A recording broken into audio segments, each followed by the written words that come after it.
Assalamualaikum warahmatullahi wabarakatuh. Bismillahirrahmanirrahim. Hamdan wa thana'an laka ya Allah, salatan wa salaman laka ya Habiballah wa ala alika wa ashabika ya khair halkillah laka ya Rasulullah wa li jami' man ittaba'adinaka ya Habiballah. Haqiqatan min ladun Adam ila yaumil qiyamah wa nakhusu khususan min ila hadratus Syekh Maulana Iluddin Rumi radhiyallahu lana wa lahumul Fatihah. A'udzu billahi minasyaitonir rajim. Bismillahirrahmanirrahim. Alhamdulillahirabbil alamin arrahmanir rahim maliki yaumiddin. Iyyaka na'budu wa iyyaka nasta'in ihdinas siratal mustaqim. Ghairil maghdubi 'alaihim waladdallin. Amin. Litaqarrubina ila Allah ta'ala limuhabbatina ila Rasulillah sallallahu alaihi wasallam li salamatina fid din wa dunya wal akhirah liqadha duyunina liqadha hajatina min hawajid dunya wal akhirah litaysir arzaqina halalan thayyiban mubarakan katsiran wa sa'ah li sihhati jasadina wa qulubina li amradina zahiran batina lidamil balaya wal mihan wal fitan wal amrad razaqama limanabi'ina limasalihina li ahli baitina وأولادنا ذرياتنا وجوارنا أصدقائنا جميع المسلمين والمسلمات والمؤمنين والمؤمنات الأحياء منهم والأموات والأعز الإسلام والمسلمين بجودك يا الله بشفاعة نبيك يا الله ببركات أوليائك يا الله بأسرار الفاتحة.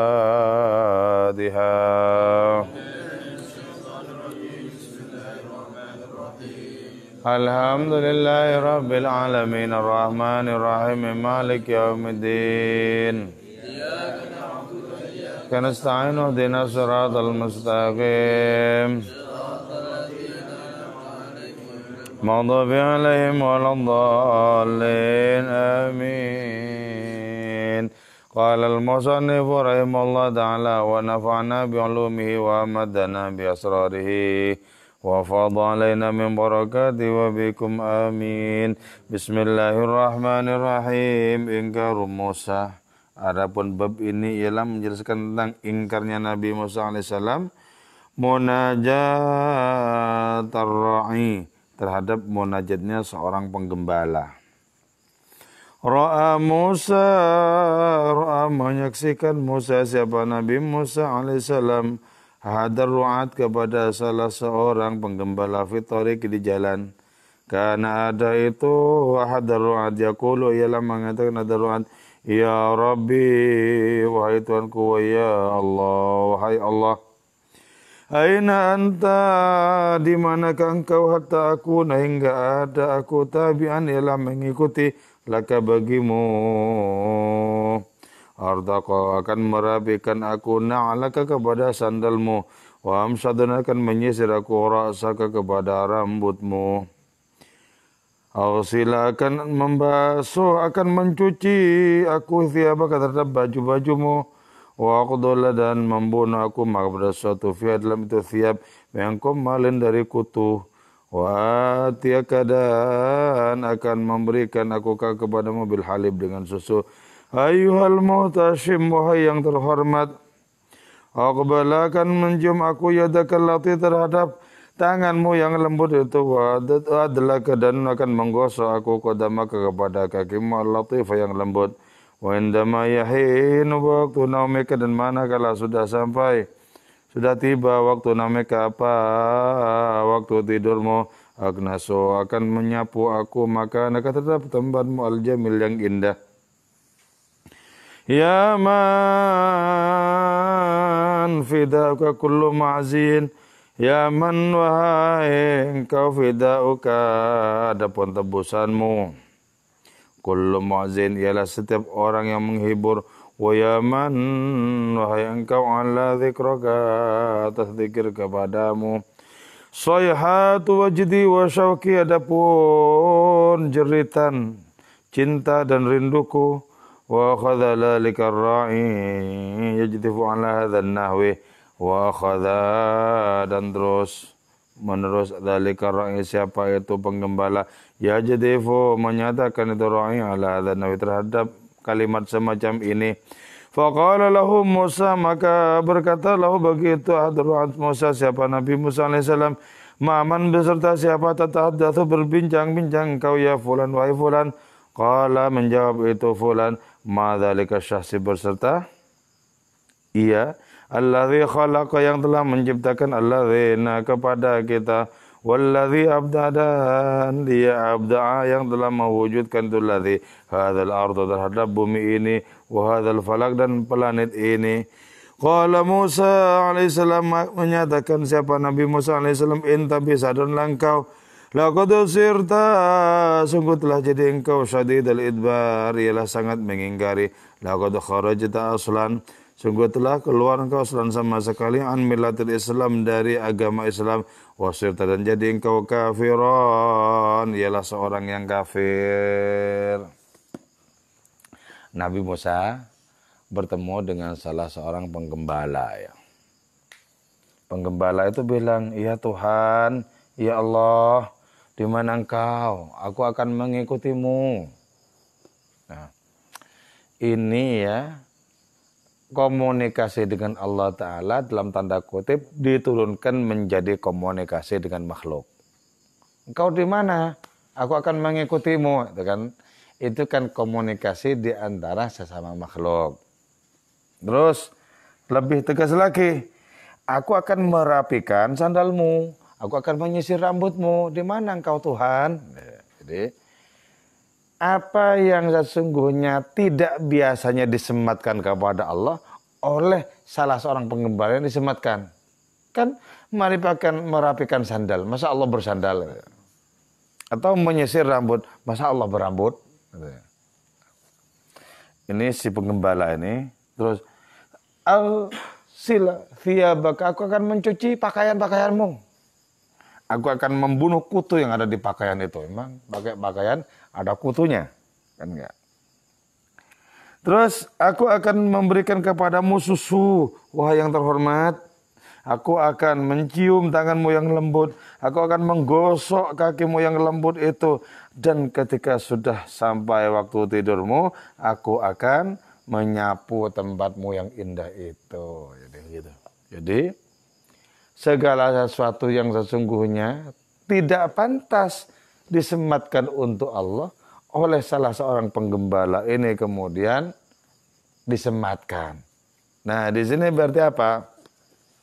Berarti tanzihnya Allah itu ya. Tanzih itu Allah Maha Suci dari segala atribut kebaruan manusia, Maha Suci. Jadi disebut punya rambut maka akan disisir, punya sandal akan dirapikan. Nah, Allah itu Maha Suci dari atribut-atribut makhluk. Seperti bersandal dan berambut gitu ya. Maha Suci dari itu. Tapi si makhluk ini dengan seenaknya saja ngomong seperti itu. Berarti apa? Tanzihnya itu diganti dengan tasbih. Tasbih itu apa? Menyerupakan Allah dengan makhluk-makhluknya itu tasbih. Kalau tanzih mensucikan Allah dari atribut makhluk-makhluknya. Tanzih. Engkau maha segalanya. Yang sama sekali tak pantas disandang oleh manusia. Tanzih. Tapi ketika disebutkan bahwa Allah bersandal, Allah berambut. Itu namanya tasbih. Nah, di dalam agama kita, dua-duanya itu ada. Dua-duanya ada. Dalam Al-Quran itu, dua-duanya ada. Allah Maha Suci dari atribut-atribut makhluk, oke. Tapi juga Allah menyebut dirinya, misalnya punya tangan, yadullah fawqa aydihim. Tangan Allah di atas tangan mereka, gitu ya. Jadi dua-duanya ini ada. Tapi biasanya kalau sampai menggunakan bahasa tasbih atau penyerupaan itu ditakwil. Ditakwil. Jadi maksudnya tidak tangan sebagaimana tangan manusia. Ditakwil. Awilhu awfawid warum tanziha. Jadi kalau kita ketemu dengan nas-nas yang tasbih, awil, takwil lah itu. Awfawid warum tanziha, atau serahkan kepada Allah Ta'ala. Dan bermaksudlah memahasucikan Allah. Misalnya Allah menyebut yadullah, tangan Allah di atas tangan mereka. Jadi kita bisa menakwilkan tangan itu apa, atau kalau kita tidak menakwilkan, tidak menafsirkan bahwa tangan itu apa, ya serahkan kepada Allah. Pokoknya Allah yang Maha tahu apa artinya ini, gitu loh. Nah, ini tidak. Nah, apa sebabnya? Kok si penggembala ini kemudian mentasbihkan Allah Ta'ala? Seperti misalnya, aku akan memberimu susu, aku akan mencium tanganmu, menggosok kakimu, nanti ketika sudah waktumu tidur, aku akan menyapu tempatmu. Apa maksudnya? Kok kemudian semuanya itu ditasbihkan di dalam kata-kata si penggembala ini? Maksudnya adalah bahwa si gembala ini adalah orang yang termabuk-mabuk kepada Allah Ta'ala. Sehingga yang paling mudah diucapkan sama orang ini. Diucapkan sama orang ini. Yang penting apa? Yang penting menunjukkan adanya keberpihakan kepada Allah Ta'ala. Aku akan ikut engkau kemanapun kau pergi. Aku akan melayanimu. Nah, ke arah sana. Nah, ini rupanya tidak cocok untuk Nabi Musa yang syar'i. Nabi Musa yang berpegang kepada syariat tidak cocok. Karena itu Nabi Musa kemudian mengawali kalimatnya, "Ma'aman tatahadats." Kau ngomong sama siapa? Kok seenaknya saja kan? Ternyata aku ngomong sama dia yang menciptakan kita, yang menciptakan langit, menciptakan bumi, menciptakan segala-galanya. Ngomong dengan Allah ini ternyata. Jadi, karena itu ternyata berbincang-bincang dengan Allah Ta'ala dengan bahasa yang menggunakan atribut-atribut kebaruan manusia, maka kemudian Nabi Musa bilang, "Intabih, sadar. Emangnya kau ngomong dengan temanmu apa?" Sadar. Nah, ini sesungguhnya merupakan apa? Merupakan adanya dua kutub. Munculnya dua kutub itu loh. Yang satunya mabuk, satunya sadar. Karena mabuk ngomong seenaknya. Nah, karena sadar maka kemudian bilang, "Intabih, ayo sadar." Enggak begitu caranya. Tidak begitu kalimatmu semestinya. "Intabih, sadar. Engkau sekarang dengan kalimat-kalimatmu itu sungguh engkau berpaling dari yang semestinya. Engkau ingkar berarti. Kalau begitu, engkau sudah keluar dari agama Islam. Engkau kafir." Nah, jadi Nabi Musa ini benar. Kenapa? Karena beliau melihat lahiriah ungkapan orang itu. Nah, orang itu juga benar. Apa ada aturan bagi orang yang mabuk? Apa ada aturan bagi orang yang mabuk? Jadi ketika orang hatinya dicengkram oleh Allah Ta'ala dan cinta orang itu meluap-luap kepada hadirnya, maka ungkapan seperti ini merupakan sesuatu yang bisa dimaklumi. Ungkapan seperti ini. Jadi ungkapan yang secara lahiriah tidak pantas disematkan kepada Allah Ta'ala. Tidak pantas.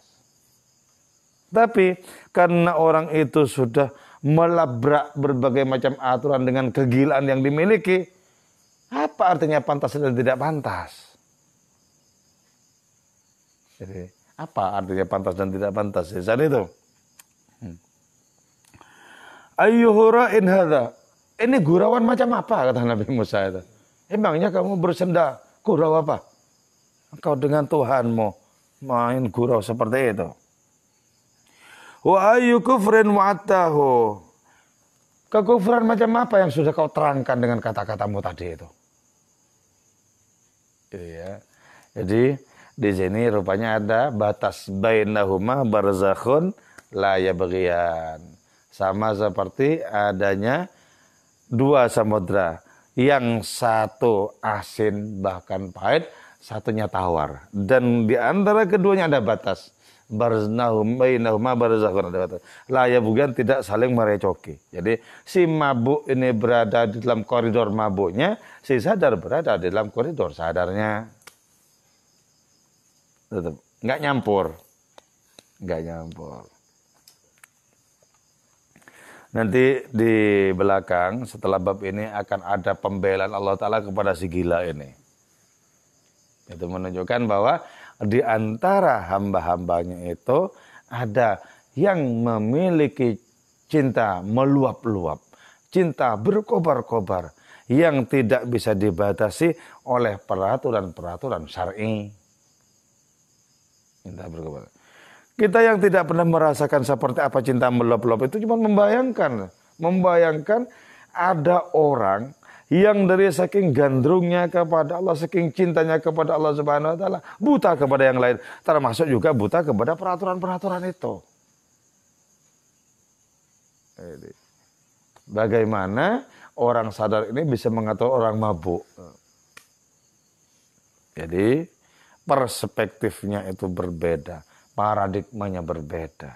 Karena itu nanti kita akan melihat bahwa si mabuk ini tidak tunduk kepada Nabi Musa. Si mabuk ini kemudian pergi begitu saja. Kau bukan kawanku. Ya. Nah, di dalam dunia rohani ada model begitu itu ada. Ada. Berarti apa? Ada jalan bagi kita untuk bisa memahami. Berarti juga apa? Ada jalan bagi kita untuk sedikit merasakan seberapapun prosentasenya. Merasakan adanya kemabukan itu. Karena ada potensi dalam diri kita untuk jatuh cinta kepada Allah Subhanahu wa taala. Sebagaimana juga ada potensi dalam diri kita untuk mengikuti peraturan-peraturannya. Sebagaimana yang diterapkan oleh Nabi Musa kepada salah seorang penggembala ini. Ala faltusidda famaka bihadza bilqadni. Ingatlah, hendaklah engkau menyumpal famaka terhadap mulutmu hadza ini bilqadni dengan kapas. Kalau mulutmu berbunyi sembarangan, mending disumpal saja. Itu bagi Nabi Musa, kalimat-kalimat tadi itu kalimat sembarangan. Oh, dengan Allah Ta'ala kok ngomongnya seperti itu. Mending disumpal saja mulutmu ini. Jadi Nabi Musa itu personifikasi dari apa? Dari jalaliyah Allah, dari keagungan Allah Ta'ala. Personifikasi dari syariatnya yang kokoh, yang gagah, yang ditegakkan dengan sungguh-sungguh. Itu Nabi Musa. Jadi Nabi Musa itu mengemban adanya ajaran-ajaran Allah yang bersifat syar'i. Karena itu nanti kalau kita membaca surat Al-Kahfi dalam Al-Quran itu, di situ nggak ketemu antara Nabi Musa dengan Nabi Khidir, nggak ketemu. Nabi Musa berpegang kepada logika, karena itu simbolnya tongkat. Nabi Khidir tidak berpegang kepada apapun kecuali kepada kehendak-kehendak Allah Subhanahu wa taala. Karena itu syaratnya apa? Kata Nabi Khidir, kalau kau mau berkawan denganku, syaratnya adalah kau tidak boleh bertanya. Ketika Nabi Khidir itu melubangi perahu, kok dilubangi? Emang mau ditenggelamkan apa? Kan sudah aku bilang, nggak usah banyak cincong, nggak banyak tanya. Jadi bagi logika Nabi Musa itu, kalau perahu itu dilubangi, airnya masuk. Karena itu kemudian orang di perahu bisa tenggelam. Bagi Nabi Khidir tidak. Dilubangi perahu itu satu hal, dan tenggelamnya perahu hal yang lain. Nggak mesti sebab akibat.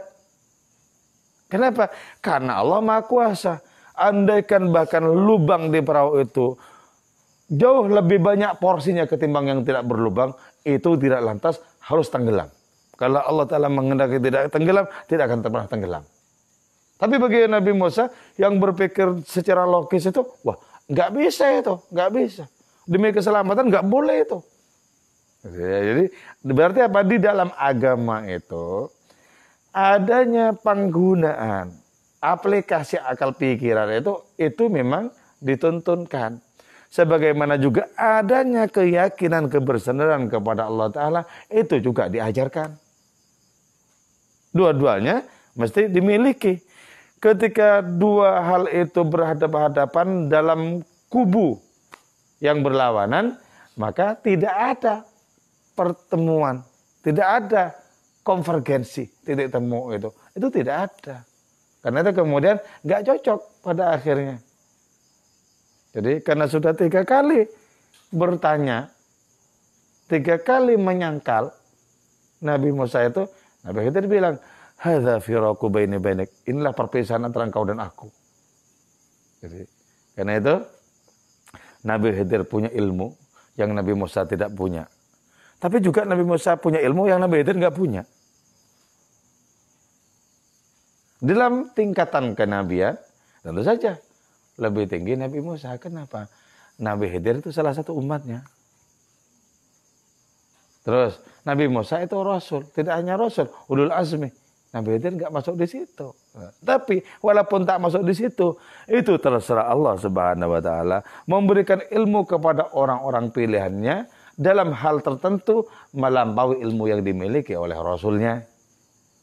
Itu bisa, terserah Gusti Allah Subhanahu wa taala. Bukankah juga banyak ajaran-ajaran Allah taala itu yang tidak terutama lewat Nabi, tapi lewat di antara para sahabatnya. Contoh, penempatan tentara pada perang Badar. Nabi itu semuanya sudah menempatkan tentara-tentara. Sayyidina Umar tanya, ini petunjuk Allah atau taktik jenengan dalam dunia peperangan? Oh, ini cuma pikiran saya. Oh, kalau begitu mending dipindah ke sana, dekatnya sumur Badar itu. Nanti ketika terjadi terik matahari, kita bisa menguasai mata air. Mereka kan tidak, dipindah. Jadi Allah Subhanahu wa taala itu kadang memunculkan kebenaran itu dalam tanda kutip tidak dalam dunia mainstream, tapi lewat jalur yang lain. Itu boleh, sah. Sebagaimana Allah menjadikan Nabi Musa itu menjadi dewasa dalam keilmuan ketika dipertemukan dengan salah seorang umatnya Nabi Musa sendiri yang Allah memberikan ilmu kepada orang itu, kepada Nabi Khidir itu, dan tak memberikannya kepada Nabi Musa. Gitu ya. Ini berarti apa? Berarti adanya kekayaan rohani, kekayaan ilmu di dalam Islam itu. Jadi kalau dalam konteks kesehatan misalnya, ilmu kedokteran itu penting, tapi juga bukan segala-galanya. Di saat-saat tertentu ilmu suwu lebih penting. Nah, ini adanya saling melengkapi ini merupakan ajaran Islam. Saling melengkapi itu. Jadi tidak bisa kita bersekukuh pada satu jalan dan kemudian kita ingkar kepada jalan yang lain.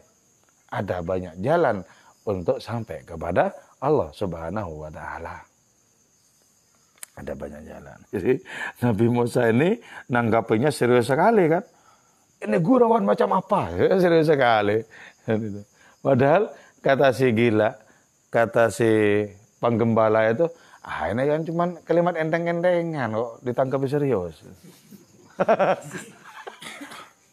Sampai serius begitu ya.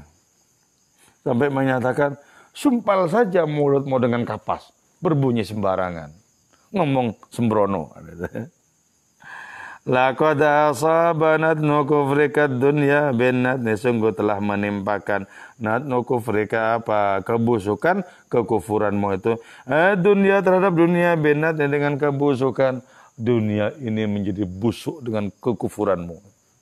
Wow, keras sekali tanggapannya ya, keras sekali. Wa ja'ala kufruka dibajatin khalqan, wa ja'ala dan menjadikan kufruka apa kekafiranmu itu dibajatin terhadap ketentuan agama khalqan terhadap makhluk lah. Kamu ini kekufuranmu itu sudah menjadikan agama ini murni bernuansa makhluk. Di mana kalau begitu kesucian Allah Ta'ala? Kau bilang Allah punya sandal. Emang Allah Ta'ala memiliki kaki seperti manusia? Kau bilang mau menyisir rambutnya Allah. Memang Allah punya rambut seperti manusia? Dimarahi habis-habisan oleh Nabi Musa. Inna ala sesungguhnya sandal wal khafa dan sepatu la iqani ala pantas keduanya bika bagimu. Sandal dan sepatu itu pantasnya untukmu bukan untuk Allah. Wa mata talikum mithlu hadhil asya' bisamdi sumus, dan kapankah menjadi pantas mithlu hadhil asya' apa perumpamaan perkara-perkara ini bisamsi sumus dengan mataharinya matahari. Allah itu cahaya di atas segala cahaya. Bagaimana mungkin adanya sandal itu, adanya sepatu itu, adanya rambut itu kau nisbatkan kepada yang paling suci di antara segala yang suci, yang paling cahaya di antara segala yang cahaya, yang paling mulia di antara segala yang mulia. Bagaimana mungkin kau sematkan itu kepada hadiratnya? Fa'ilam dosidda, maka jika tidak menyumpal engkau halqaka terhadap tenggorokanmu an hadzal hura, dari adanya senda gurau ini, la syabat, nescaya muncul narun, apa api, ahraqat yang membakar itu api, al khalqa kepada makhluk. Kalau tenggorokan mau tidak disumpal, nanti malah muncul api yang membakar makhluk. Gimana kalau makhluk-makhluk yang lain ngikuti kamu? Bilang begitu juga, ya Allah, aku akan membersihkan tempat tidurmu. Kalau makhluk ngikuti, apa tidak terbakar semuanya ini? Gara-gara kerongkonganmu itu enggak disumpal, semesta terbakar karena kata-katamu.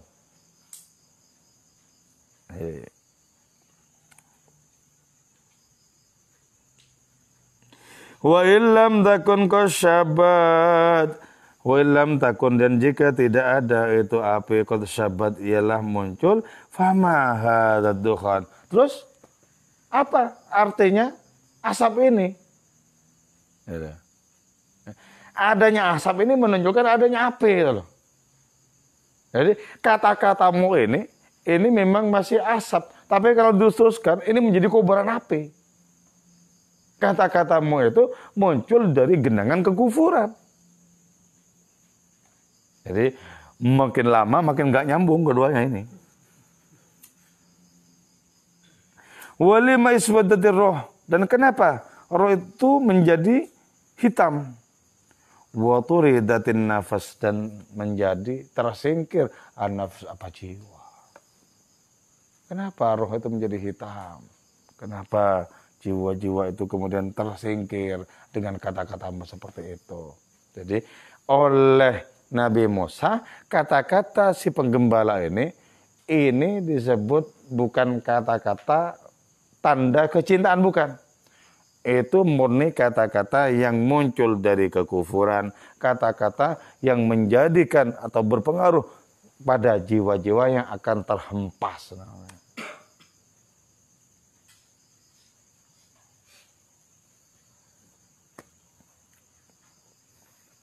Jadi ada seorang wali yang antara sadar dengan jazabnya itu imbang.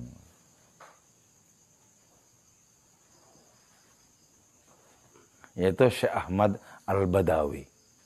Beliau ini sadar bisa mulang begini. Tapi masuk dalam dunia mabuk itu juga bisa. Sama-sama bisa. Syekh Ahmad Al-Badawi ini ya, sesungguhnya jazab pada awalnya.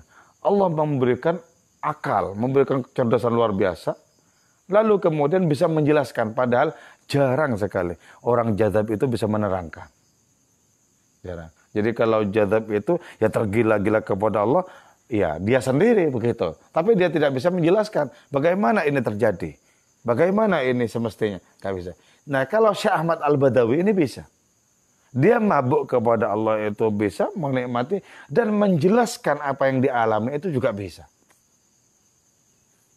Suatu saat ya, dalam penjelasannya yang tidak terpahami kecuali ditimpakan kepada orang yang ingkar itu satu pelajaran. Syekh Ahmad Al-Badawi itu kelihatan tidak sholat. Tidak ada yang menyaksikan beliau itu sholat di mana, enggak yang menyaksikan. Syekh Ahmad Al-Badawi itu. Nah, orang yang tidak percaya ini bersikukuh kalau Syekh Ahmad Al-Badawi itu bukan muslim yang patuh.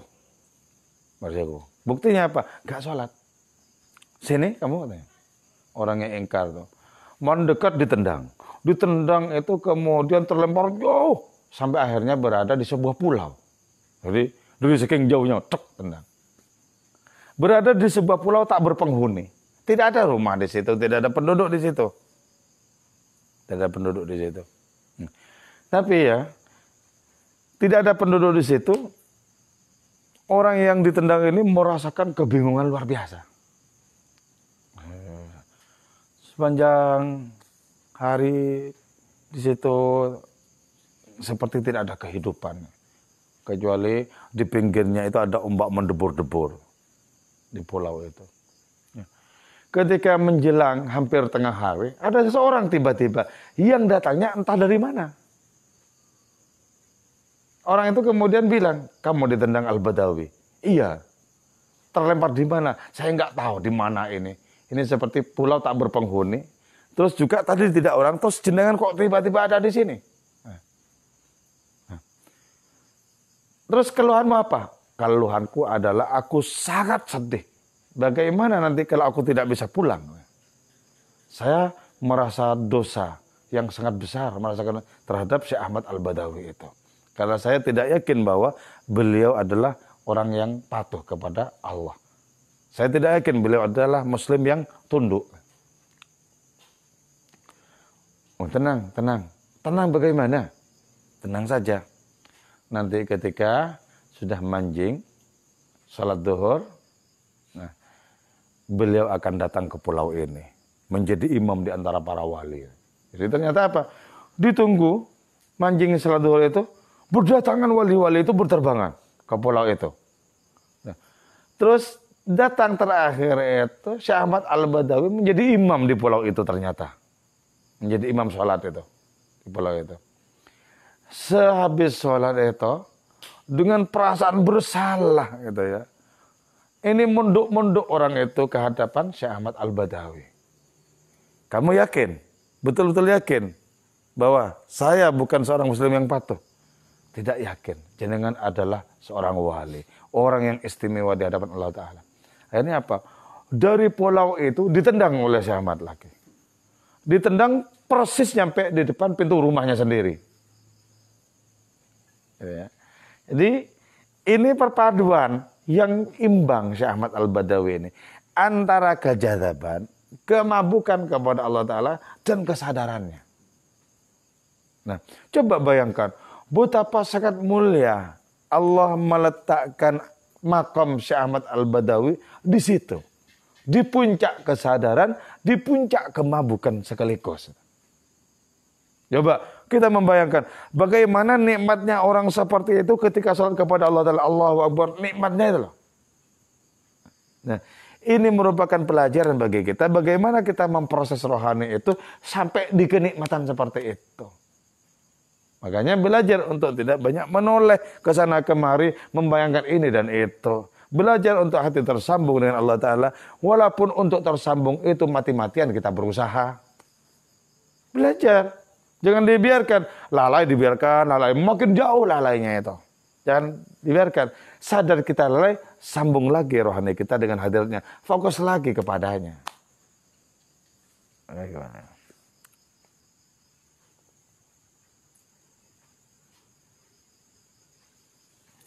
فَإِن كُنْتَ تَعْلَمُ أَنَّ اللَّهَ هُوَ الْحَكَمُ فَكَيْفَ يَكُونُ مُعْتَقَدَكَ وَالْهُرَى وَالتَّوَقُّفُ فَإِن كُنْتَ maka jika ada فَإِذَا كُنْتَ maka apabila ada engkau ta'lamu ialah mengetahui engkau أَنَّ اللَّهَ kepada sungguh Allah Ta'ala wal hakam ialah Tuhan yang maha menentukan, maha bijak, maha menentukan.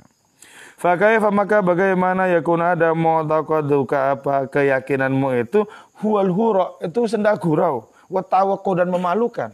Kalau engkau yakin bahwa Tuhan itu menciptakan segala macam aturan, segala macam ketentuan dan mewujud dalam bentuk agama seperti ini, bagaimana mungkin keyakinanmu itu senda gurau seperti itu? Bagaimana mungkin keyakinanmu itu kok memalukan? Kalau engkau percaya bahwa Allah yang menciptakan segala aturan di dunia ini. Lantas kenapa kata-katamu itu tanpa aturan? Oh ya. Jadi ternyata ya, Allah Ta'ala menciptakan segala aturan itu. Tapi gini, Allah itu tidak wajib tunduk kepada aturannya. Allah menciptakan hukum alam.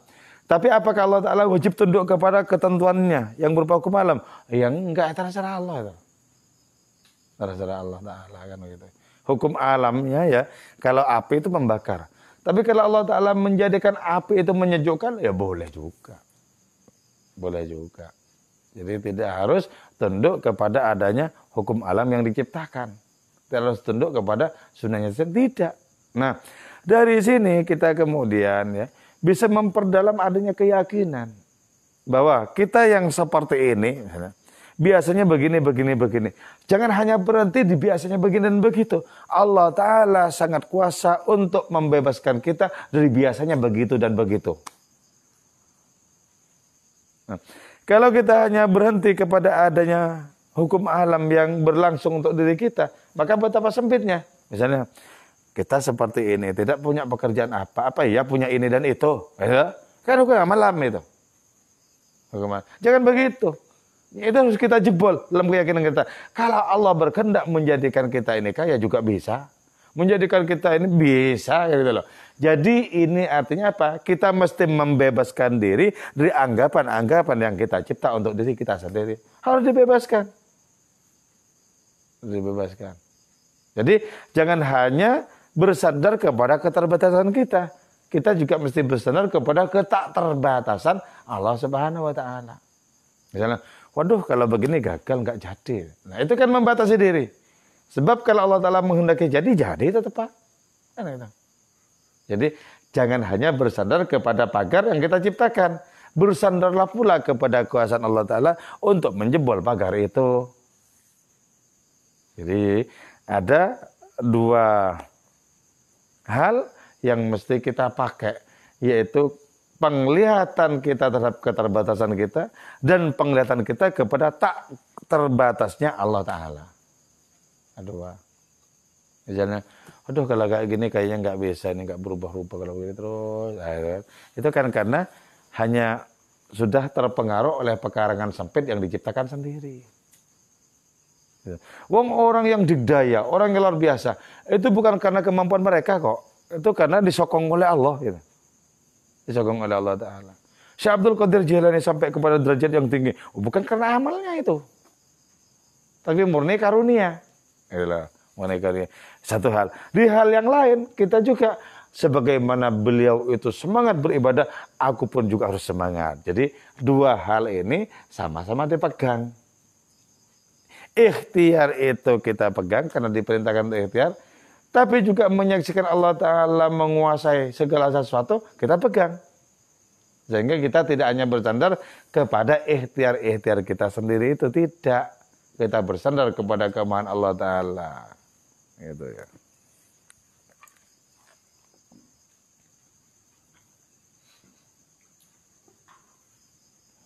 Inna sadaqata bila aqlin adawatun fi haddi dhatiha wallahu subhanahu wa ta'ala waniyun an hadhil ibadah. Jadi adanya sedekah itu pemberian tanpa akal itu sama saja sebagai musuh sebenarnya. Artinya ngasihkan sesuatu itu ya, ngasihkan sesuatu. Tapi tanpa akal pikiran, tanpa perencanaan. Maka memberikan sesuatu itu bisa mencelakakan kita. Ya. Kita memberikan api kepada orang yang butuh. Itu kebaikan. Tapi kita memberikan api itu dengan adanya persentase yang tak terkira-kira kepada orang yang tak membutuhkan api, itu bisa menjadikan kita hancur karena itu. Orang nggak butuh apa-apa, terus kita kasih kayu yang menyala, ini untuk kamu loh. Orang itu nggak butuh apa-apa. Iya kalau mau masak, kalau semacamnya. Apalagi disodorkan, apalagi kena badannya orang itu. Jadi pemberian itu kalau tidak pas, itu justru menjadi awal dari permusuhan. Misalnya ya, ada orang yang nggak sakit gigi, mau dicabut giginya. Iya kalau orang sakit gigi itu memang tidak dicabut. Ini nggak sakit dicabut, bisa berkelahi nanti. Tak cabut loh, nggak butuh dicabut, mau tak cabut. Masalah kan? Jadi tanpa akal itu, tanpa adanya perencanaan, tanpa adanya pemikiran, tanpa adanya kesadaran, sesuatu yang baik bagi seseorang itu bisa menjadi awal permusuhan bagi orang lain. Misalnya ya, dijelaskan dalam sebuah buku karya Anthony de Mello itu ya. Ada seekor kera ya, yang berjerih payah mengambil ikan dari kolam itu. Diambil. Lah kenapa kok diambil? Saya kasihan biar nggak tenggelam ini. Lah. Memang tempatnya di situ kok diambil biar tidak tenggelam. Malah mematikan. Jadi kalau misalnya kera itu nolong kucing, iya betul. Karena tempatnya kucing bukan di air. Ikan ditarik biar tidak tenggelam katanya. Nah, jadi ini artinya apa? Ini yang disebut dengan adanya kebaikan tanpa adanya pikiran. Kebaikan untuk makhluk yang lain, ini malapetaka bagi ikan. Nah, gitu.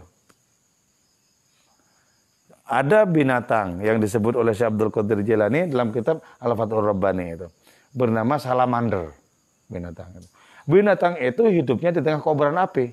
Jangan bilang kemudian, tak ambil kamu biar tidak terbakar. Justru hidupnya di tempat begitu kok malah diambil. Diambil mati. Gitu ya. Dan juga ada orang yang tidak biasa ngaji. Kemudian teman yang ikut ngaji dipanggil, ada perlunya. Apa? Aku kasihan kamu duduk dulu dari tadi. Itu menikmati kok malah maksudnya. Jadi itu ya. Jadi adanya tindakan tanpa adanya latar belakang pemikiran yang pas itu bisa menjadi kekacauan. Wallahu subhanahu wa ta'ala ghaniyun an hadhil ibadah. Allah Ta'ala itu tidak butuh ibadah kita semua. Kalau Allah tidak butuh ibadah kita semua, ibadahnya manusia, apalagi terhadap kata-katamu yang ngaco tadi makin nggak butuh. Jadi yang disebut ngaco itu Allah dipandang punya kaki dan karena itu punya sandal itu. Allah dipandang punya rambut karena itu perlu bersisir gitu kan. Nah, kalau ibadah saja yang memang diperintahkan itu Allah tidak butuh kepada ibadah itu. Apalagi kepada kata-katamu yang ngaco. Makin tidak butuh. Nah, padahal ya boleh jadi Allah sendiri yang men-setting kalimat-kalimat ngaco itu. Karena itu nanti Allah Ta'ala menyatakan, berfirman, jangan diusir. Aku senang kata-katanya itu. Berarti apa? Allah berada di balik ungkapan-ungkapan orang yang tergila-gila kepada hadiratnya. Nah, karena itu Allah berada di balik ungkapan yang dalam tanda kutip itu ngaco. Maka tidak boleh kita tiru-tiru. Kita yang tidak mengalami mabuk apa-apa terus mau bilang seperti itu. Ya Tuhan, di mana engkau aku akan mengikutimu. Terus begitu mengikuti salah seorang penggembala ini. Enggak boleh. Jadi orang sadar tidak usah ikut-ikutan orang yang gila. Jadi kalau gila, biarlah gila yang asli saja. Kalau sadar, jadilah orang yang betul-betul sadar. Gak usah ikut-ikutan. Nah, ketika ikut-ikutan, nah di situ muncul adanya apa? Adanya kekotoran dalam diri orang itu. Karena itu nggak boleh orang sok wali, sok jazab, nggak boleh. Itu palsu itu. Kalau palsu, nanti ketahuan dipendung orang. Palsu namanya.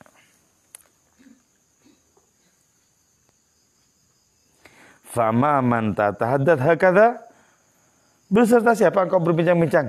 Ma'amika, kau ngomong sama pamanmu apa? Kepada Tuhan begitu, kepada Allah begitu. Emang pamanmu apa Tuhan itu? Aw makhalika, atau beserta paman. Jadi ini ya, amun itu paman, tapi paman yang merupakan saudara bapak. Ya. Kalau kholun itu paman, tapi saudara ibu sama-sama paman. Jadi bahasa Arabnya itu lain antara paman dari bapak dan paman dari ibu. Paman dari bapak amon, paman dari ibu kholun. Kau ngomong sama pamanmu, sama saudara bapakmu, saudara ibumu itu. Asam mata jismun wahajatun. Apa di situ ada jisim wahajatun dan keperluan fi sifatil jalal dalam sifat-sifat Allah yang Maha Agung?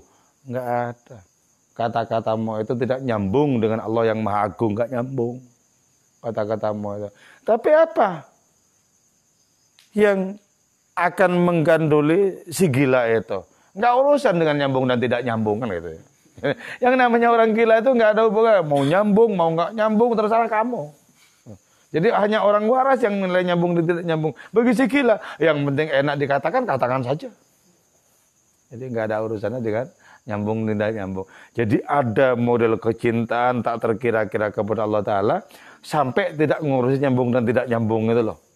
Terserah kamu, apakah Allah Ta'ala dipandang punya akal atau tidak, terserah kamu. Aku mau ngomong gitu, ya ngomong gitu aja. Tugasku bukan untuk menerangkan, tapi menyampaikan gejolak hatiku, gejolak cintaku. Jadi kita mendapatkan pelajaran tentang adanya dua puncak kesadaran dan puncak kegilaan. Nah, tugas kita apa? Tugas kita adalah senantiasa memproses diri agar rohani kita menjadi semakin cemerlang. Terus begitu ikuti proses-proses rohani. Jangan hanya berhenti di mengetahui, di menyimpan pengetahuan di kepala itu saja, jangan. Harus ada proses-proses rohani kita. Kita harus belajar mati-matian untuk mengikuti Nabi kita, untuk mengikuti Allah Ta'ala. Belajar mati-matian untuk itu. Sebab hanya di situ umur kita bisa bermakna. Kalau kita lebih termakan oleh godaan-godaan yang fana di dunia ini, habis kita tidak memiliki harga apa-apa. Jadi umur kita mesti kita pakai ke sana. Kepada adanya taqarrub, mendekat kepada hadirnya itu. Oke, wal afa minkum. Wassalamualaikum warahmatullahi wabarakatuh.